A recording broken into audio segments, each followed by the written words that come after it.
Hey guys, NCS Fan 001 here, welcoming you to another one of those weekly trophy list update videos. Today's date is Monday, February 17th, 2020. So this will have covered the week of February 10th through 16th of 2020. This was a very productive week, so we got quite a few things to talk about. First off, I finished off The Walking Dead, the final season. So this is, of course, the North American disc version of The Walking Dead final season. This game, for some reason, has 4 different versions. It has a disc and a digital for both North America and Europe, so I don't know why they decided to do that. I don't know how many times, if at all, I'm going to stack this one. I'll probably pick up the North American digital version at some point when it eventually goes on sale, but I don't know if I'll ever do the European stacks. I mean, I guess I could always do the EU digital version if I really wanted to, but I don't know how I'd actually be able to get the EU disc version. So anyway, the only trophies I had left, I had already finished Acts 1, 2, and 3, or episodes 1, 2, and 3. So I was on episode 4, so I'll just recover all of episode 4. So I had completed the first couple acts, and then I went ahead and finished the last act. So episode 4, it's solid, and the game has a solid enough ending, though I do think it maybe... I don't know if I fully agree with exactly the way it ended, but it was a solid enough season and a good enough conclusion to Clementine's story that I can't complain much. I mean, it was definitely the best season we've had since the first one. That's pretty hard to deny. But anyway, for this level, or for this episode, I finished Act 3. These 2 trophies are basically, you'll get one of them for, you'll get this one if you tell AJ that you trust him when you're in the cave at the end of Act 1, and you'll get this one if you say you don't fully trust him yet in the cave at the end of Act 1. And depending on what choice you make, it'll determine which character dies in Act 2. But that's really all it is, and you'll get these trophies each midway through Act 2, so just another one of those choice-based ones. As long as you make a save once you cross the river in the cave, you're good to go. Just make a backup save.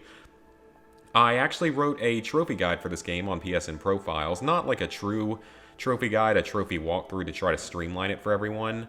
So then you'll get these 2 actually as store-related trophies, surprisingly. So you'll get both of these just pretty late in the episode, but you'll get them both for free, so 2 easy trophies.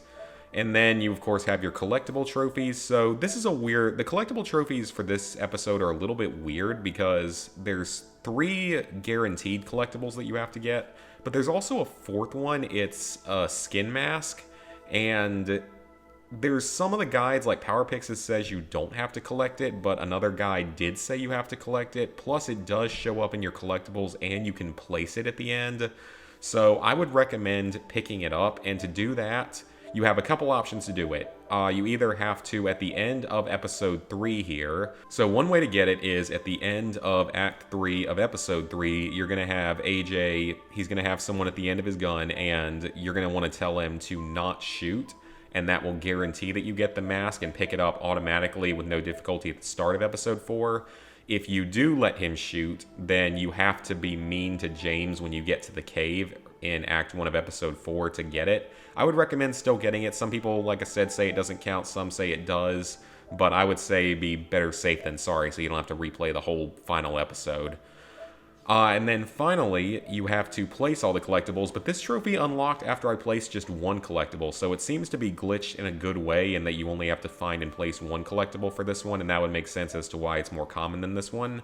But that's just kind of a weird thing, like, to be a glitch like that. That's just kind of weird, because Telltale games don't usually have, like, a glitch trophy like that, but I mean, that's how this one is. I mean, I don't know if it's going to be the same way in the other versions of the game if I ever do them or when I do them. So that's all interesting enough, but you know, it's an easy platinum. It's a 2 out of 10 in difficulty. It's a little harder than other Telltale games. It takes around the same amount of time, like anywhere from 8 to 12 hours, depending on how you manage your saves and how you handle the skill-based trophies from the first episode, which are the hardest parts of the game. And as long as you don't miss anything else and manage your saves correctly, you should be okay. So, not a difficult platinum, obviously, just a little bit more difficult and time-consuming than any other Telltale platinum. Because the only other Telltale Platinums that require any real effort at all are Back to the Future and CSI Fatal Conspiracy. And Fatal Conspiracy is probably the harder of those 2, but it takes a lot less time. It's only like a 6-hour Platinum. And Back to the Future, of course, is really easy if you just follow like the PlayStation Trophies guide and such, and you can still do it faster than the final season of The Walking Dead, and you don't need to do any backup saves and stuff like that. Except for the rocket fuel mixing trophy, that one you're going to want to have a backup save for. You guys might know what I'm talking about if you've played that game at all. So then I got a nice double platinum this week of Mix-Ups by POWGI. It is another easy POWGI game. These are the two North American versions. To get this one, you have to solve 32 specific sets of puzzles. So there's 32 sets of puzzles out of the 120 that you have to solve. And each set of puzzles has 6 individual puzzles in it. In each of those puzzles, you have to find 3 words. So you have to find like close to 600 total words in this game. But basically what you do is you'll get a set of letters, as you can sort of see in the trophy image, and you'll get a set of letters and you have to spell out 3 specific words related to whatever the puzzle title is, which in this case is shapes. So you'd have to solve like star, circle, square, triangle, etc.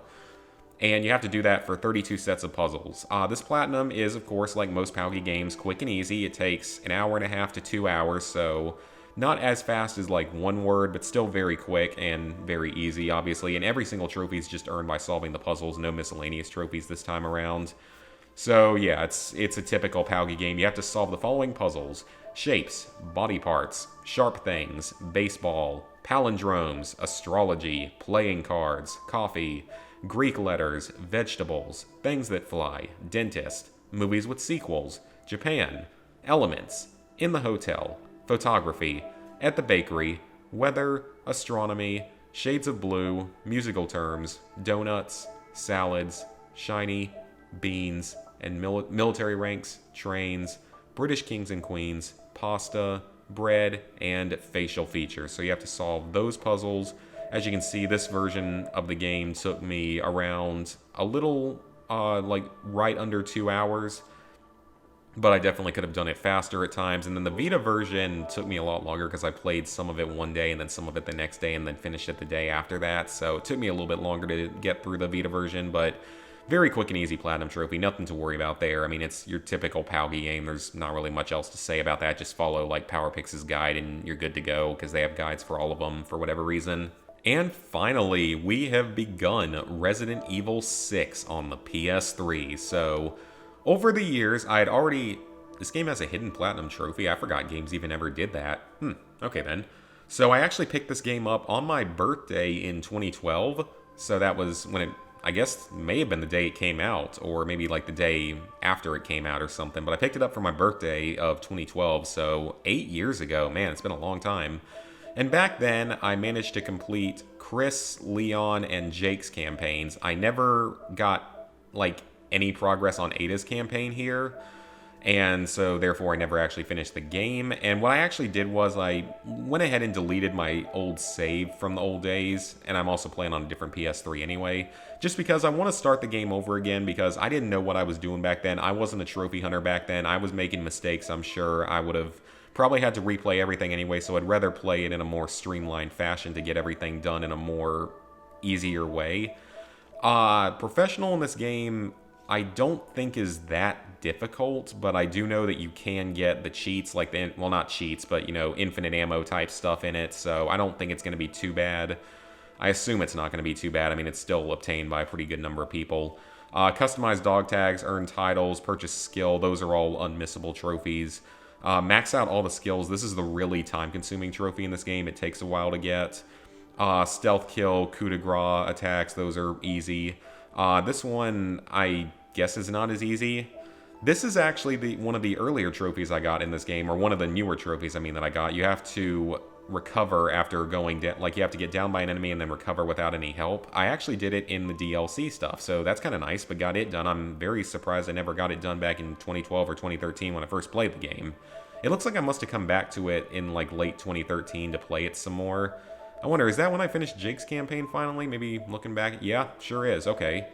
So I still wasn't a huge trophy hunter back then, though. I was still fairly new to all of it.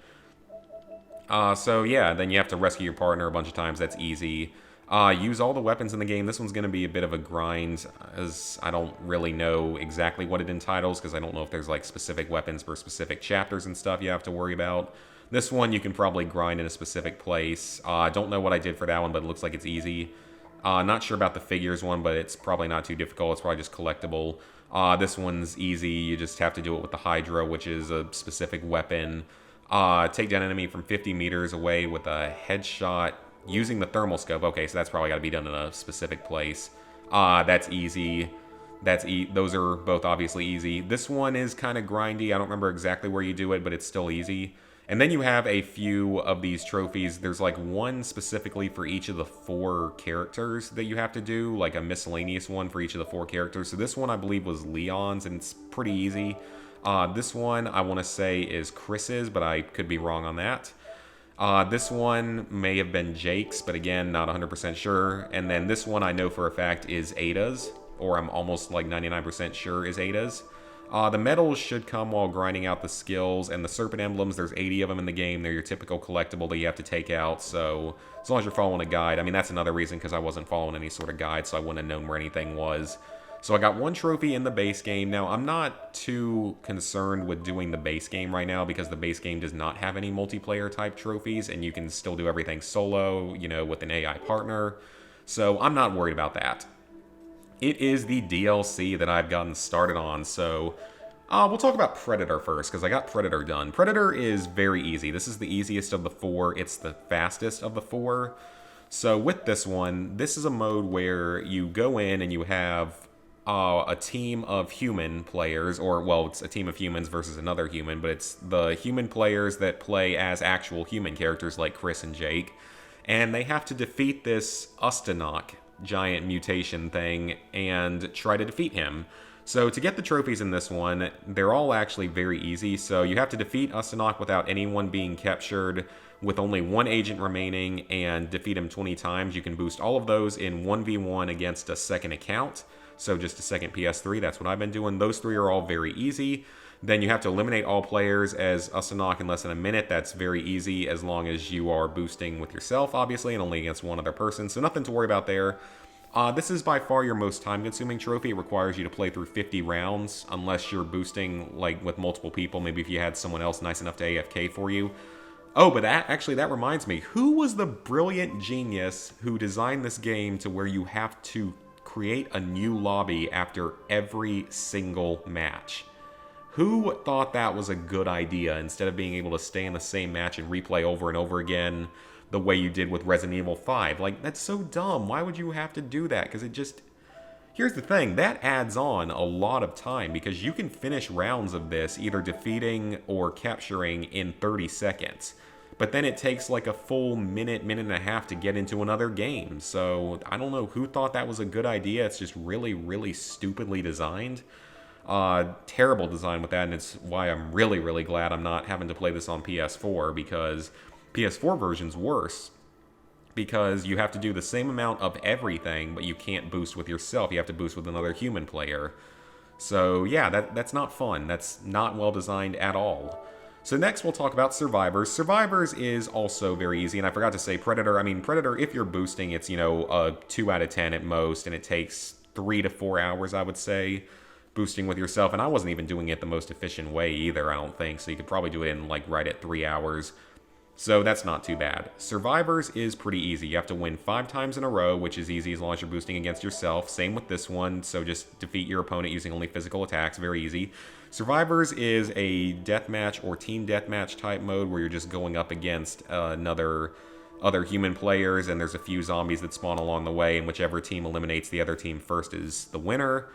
You have to defeat 100 agents. This one's very grindy. I've defeated 60 so far, so got to get 40 more. It's just really grindy. It's not, like, difficult at all because the zombies don't get in the way or anything. However, these 2 trophies will require you to have more people, so it's 2 of the 3 trophies in the game that pretty much require it. One of those 3 trophies is questionable. We'll get to that in a minute. So this one, to return to the game as a human character, you have to defeat an enemy as a creature, because if you're playing in team deathmatch instead of regular deathmatch and you die, you'll respawn as a creature, and if you can manage to kill an enemy agent as a creature, then you'll get this trophy, because you'll return to the game as a human and get the trophy. So this one would actually have been relatively easy to do back in the day when there were larger lobbies, when you could get 6 full people in a lobby. But nowadays you're going to have to boost it, and thankfully I do have 2 boosting partners plus my alternate account to make it all easier for players total, so that should be easy enough. And then this one is pretty much the same. This one's also team deathmatch, and you just need to win without anyone being killed. Nothing difficult there. One of the guides says you can do this in team deathmatch, but still 1v1. You can't, at least not on the PS3 version. Maybe you could on the PS4 version. So yeah, not difficult at all, just need extra players for those. So this DLC is also like a 2 out of 10, and it takes, 3 to 5 hours. Nothing too bad there. Next up we have Onslaught, and I'm making good enough progress on this despite the low number of trophies earned. So you have to win while in the dying state. That one can be a little tough. You have to, basically, you and your opponent need to be down at the same time, and they need to die in the dying state, like get eaten by a zombie while they're down, and you need to still be in the dying state and alive. So it's a little tough to time, but you would probably get it almost legitimately if you wanted to, but it's not difficult. You just boost with your own other character, no problem. Defeat your opponent 10 times with enemies you sent. At first I thought this one was going to have to be done with another player, like another human player controlling another character instead of AFKing, but it actually doesn't. It's actually quite easy. Basically what I do is I take my opponent, have them on the urban center map, have them run forward, pick up a grenade, then my character would go get a short combo of around 5 or 6 kills, send those enemies over to the other side, and then the other character would just throw the grenade and kill all the normal zombies around them, and then let themselves get attacked by the zombies I sent, because the zombies you send over... Because basically this mode works like you kill the zombies, and whatever zombies you kill, you can then send over to your opponent's map. Like after your combo ends, or by hitting L2, you can do it. So, unique idea for a mode, and then you have to have the zombies that you sent over specifically be the ones that deal the killing blow. It's a little bit luck-based, but it's not too bad. I mean, I did it legitimately, as you can see, on Sunday, so nothing too difficult there. Defeat your opponent and achieve victory in 3 stages. This is very easy to boost. The only problem is I don't actually have 3 stages, because you unlock them through completing stuff in the game. And now that I don't have my old save file, I don't have that, so unfortunately, don't have it yet, but we'll get it easily eventually, no problem whatsoever. And actually, I did end up buying one of the DLC packs, like one of the DLC map packs that's $2 that has 2 maps in it. I did that purely just because it's supposed to be, one of those maps is supposed to be really good for one of the trophies in the Siege DLC. Send 2,000 enemies, not difficult, just stupidly grindy. I've sent about 400 so far, so just really grindy, not difficult, just time-consuming as with anything else. This trophy, you might be able to do it against an AFKing opponent, but it's many times easier if you do it against another player. Because they die too quickly is the problem. They'll often die before you can get to 30 kills, so that's the only real problem with it. But that'll be easy to boost with another human player, because like I said, I got those other 2 people I'm going to do those 2 trophies with, and then we can also go do this one together as well. So nothing to worry about there. That DLC, like the others, is around a 2 out of 10, probably around 4 to 6 hours boosting. Well, actually, no, you can... If you were this one would actually probably be faster if you boosted the whole thing with another human, because you can more easily do this one, you can more easily do this one, and you can more easily do this one, because the matches would take longer, but you could grind out a lot more kills. So yeah, still not difficult though. I mean, so these first 3 DLCs are really easy to boost and really not even that time consuming as long as you have the extra players needed for stuff. It's this DLC that's the real kick in the nuts for you on this game, is this DLC. This DLC is a nightmare to play because it's a massive grind. So you do have a few easier trophies. You have to defeat the BSAA as a creature without dying, which is super easy to do while boosting, as long as you land the killing blow. Nothing to worry about there. Win 10 times, nothing to worry about there, as long as you're boosting against yourself.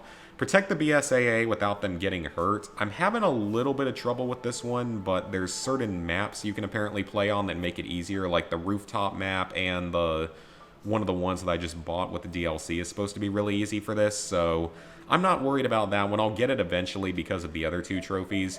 It's these 2 trophies that are a kicker. You have to defeat the BSAA one. Basically how this mode is, you have one team that has agents that has to protect a BSAA agent, and the other team controls zombies, and they have to defeat the BSAA agent while also optionally killing the regular agents.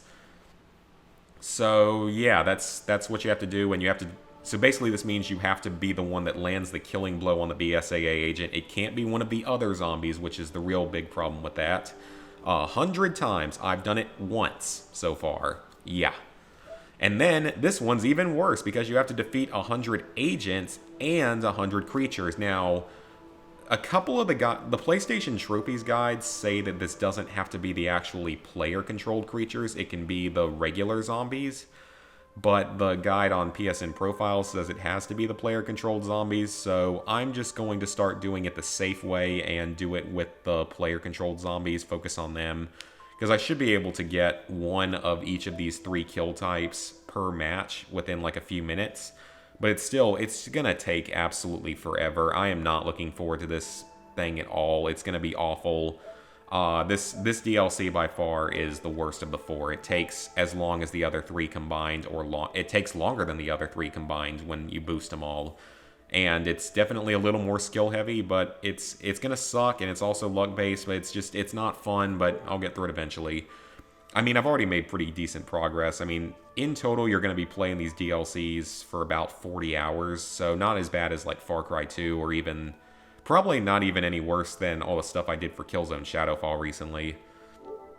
So, with that, level 71, 98%, 17,855 total trophies, 422 platinums, 2,401 golds, 4,688 silvers, 10,344 bronzes. So, plans for the week. Obviously, got to go play some Outer Worlds. If I could stop making excuses and, actually go back and sit down for a week and really play it, I could probably finish it in like a couple weeks if I really wanted to, because I know it's going to have DLC eventually.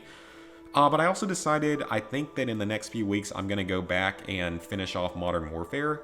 Now that more and more people are getting the trophy, it's not like glitched or anything for the Spec Ops. There's still only 4 you have to do. I have a sneaking suspicion that if I don't do it now, they might eventually make it to where you have to complete all the extra Spec Ops missions to get the trophy. I hope not, but it's possible. I do want to play the multiplayer some, though, and level up so I have access to more stuff in Spec Ops, and then I just need to find a team to do it with, because you need to have good communication and someone to AFK with a riot shield in a corner somewhere for a couple of the maps. So, I mean, it's not going to be that bad overall. It's just not going to be fun. I'll get it eventually. Just need to find a team for it, and we'll be good to go. I got all my money for GTA 5 for logging in a few times. Definitely glad to have gotten that done because, easy couple $1 million. I'll go back to that eventually. Don't know when. Not particularly concerned with getting it done quickly. Also, you see down here, I actually got a free copy of this game, Panda Ball. It looks like it's some kind of panda-based sports game. I'm going to play that on stream this week. That'll be my stream game in the middle of the week, though it'll be on my alt account until I know how hard the trophies are. It's a relatively rare platinum at the moment, but I think it's just because no one owns the game yet. So I'm sure I'll do an easy platinum throughout the week as well. But right now, I am still currently on schedule to hopefully get done with Resident Evil 6 by the end of February, the DLC at least. I don't care about the Platinum yet, though I'll probably go ahead and do the Platinum soon after that just to, get it out of the way, get it done, get another old game cleaned up. So really want to work on that and Modern Warfare 4's DLC in February. And then in March, head on over to Red Dead Redemption, and April, Black Ops 2. So that's sort of the plans for the next few months, and then I still gotta go make some complaints to Gearbox about Borderlands 1 and warn them, maybe if I slip in somewhere in a Gearbox service request, hey, if you guys would like to fix this, that would be great, so I don't maybe have to contact the Better Business Bureau and pull a Black Ops 3 move on you. I mean, I don't know if they would care if anything would end up happening, but you never know. It seems to be that's a way to get things fixed. So yeah, I mean, hopefully, if things go well, by May, I'll only have a few PS3 games left to finish. Hopefully by May, I would only have, Ghosts and Battlefield 3 left on the PS3. That would be kind of awesome if I got down to just that. So yeah, we'll see about that. I mean, that would be really cool to get down to just a couple more games. And I mean, hopefully even by the end of the summer, I would have everything except for COD Ghosts done, because I'm not as concerned with getting it done soon, but I do want to get it done. I want to at least get some of the trophies done and clean it up some. I don't know if I'll ever quite 100% it, because there is some tough stuff in it. Same with Advanced Warfare PS4. There's like 1 or 2 really hard trophies in that game to do, but we'll see what happens. So Hope you guys enjoyed this video. I managed to drag it out a little bit longer, and I'm trying to think, schedule should be pretty much normal this week. I'm sort of thinking about toying around with doing my weekday stream on a different day. From now on, I don't know if I might switch it to Tuesday and Platinum Trophy video Wednesday. I don't know. I mean, I'm kind of thinking about that because Wednesdays other stuff tends to be going on, so because it's middle of the week and all. So I might actually switch that around and start doing my weekday stream on either Tuesday or Thursday. More likely Thursday, actually, for this week at least. But in the future, I might want to try to do that permanently as a different schedule. And then, of course, Friday Drunk Stream. And I'm working on editing together a Fallout Challenge video, the Toy Knife Only run. I've got the audio recorded, just need to put it all together, and we'll be done. It's about halfway edited. So yeah, that's plans for this upcoming week, plans for the next couple months. Hope you guys enjoyed the video, and see you for the next one.